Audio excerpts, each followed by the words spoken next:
1 Timothy chapter 4, verse 2. And by the time that Jude wrote the book that bears his name, it was necessary for him to exhort the people to earnestly contend for the faith that was once delivered unto the saints.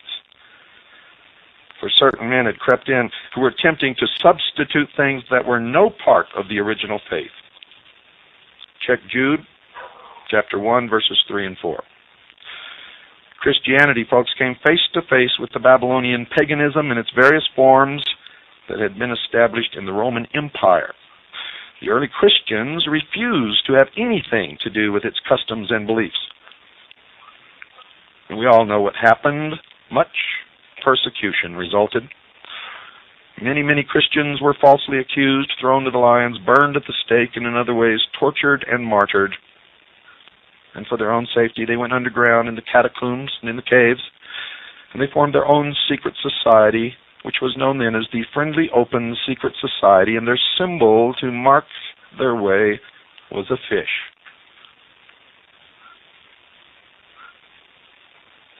Then great changes began to be made. The Emperor of Rome professed conversion to Christianity. He had to.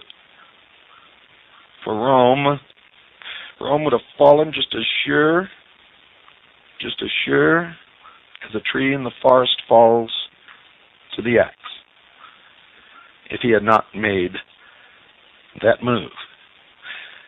Don't go away, ladies and gentlemen. I'll be back right after this very short pause. In those early days of the real church, Christ's church, who practiced exactly what he taught them, great changes began to take place that have affected us right up to this very day. What a shock it must have been when Constantine professed a conversion to Christianity after stating that he had seen the vision of a cross in the sky. And some accounts say that he didn't see it in the sky during daylight, that he saw it in a dream. And ladies and gentlemen, because he never accepted Christ during his entire life, and in fact was a pagan sun worshiper, I question whether he ever saw a cross at all. You see, because history says and records very clearly that Constantine never accepted Christ as his Savior. He never really followed the teachings of Christ. He was, in fact, a sun worshiper. He practiced the mystery religion of Babylon. But he was, in fact, the Emperor of Rome. Rome very quickly became, ladies and gentlemen, the Catholic Church, and the Roman Emperor became the Pope. He had to do to save the empire. The symbol of the Roman Empire and the emperor was the double-headed eagle.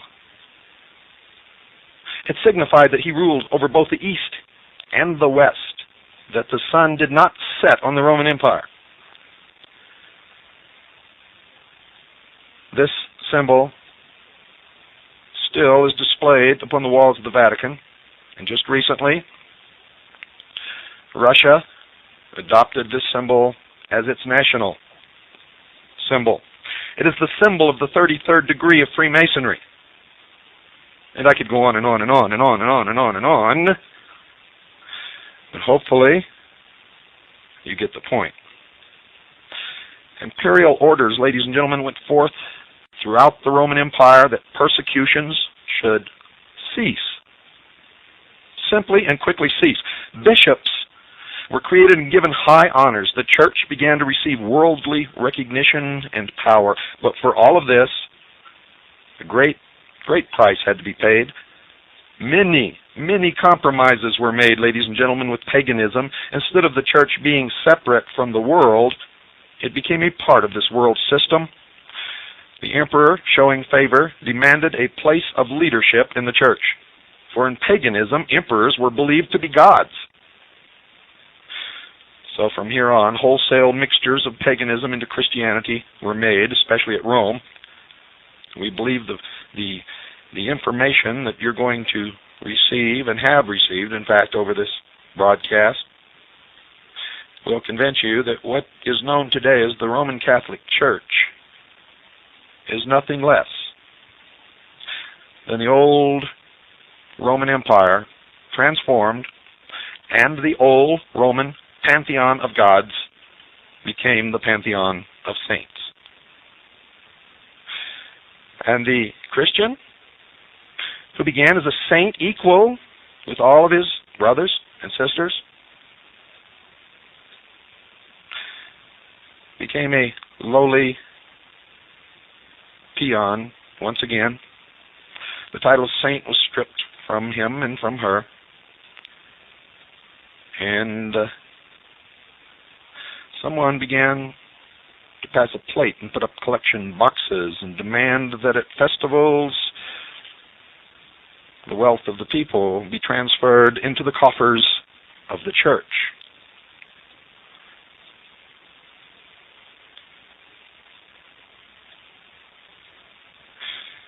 Now, I don't doubt that there are many fine, sincere, and devout Catholics. In fact, I know there are.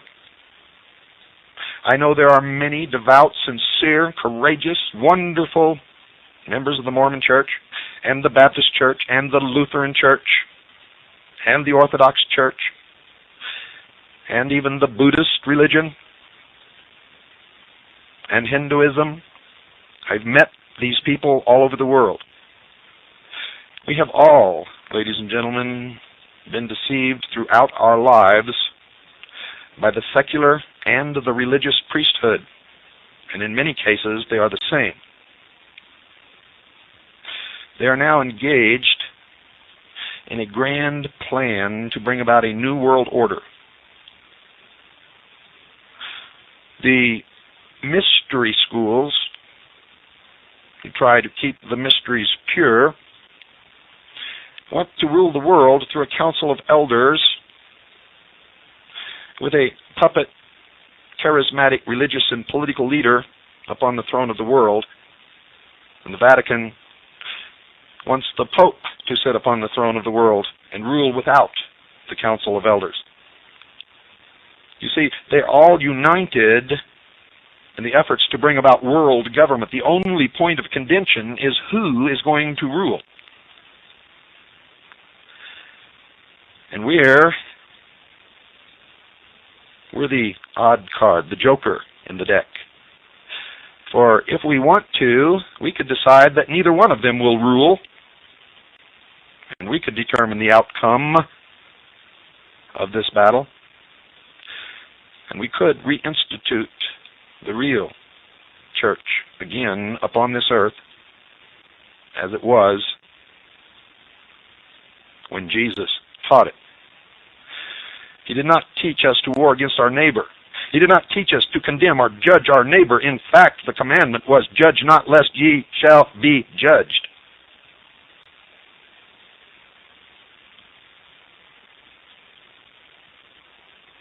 When Jesus spoke to a crowd and someone walked away from the crowd, he did not chase them down the road and try to stuff his teachings down their throat. Ladies and gentlemen, he did not do that. Neither did he build great, wealthy cathedrals built of shining glass with great pageants on the holidays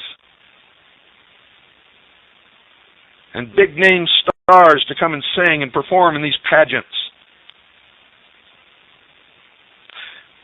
where a homeless person or a poor, unemployed man with dirty clothes would be turned away from the door. Jesus Christ would have been the first one who welcomed that person into the church. And if you will look at the people that he habitually associated with, whose homes he slept in, who became his disciples, you will understand that those today who call themselves Christians do not even know the meaning of the word.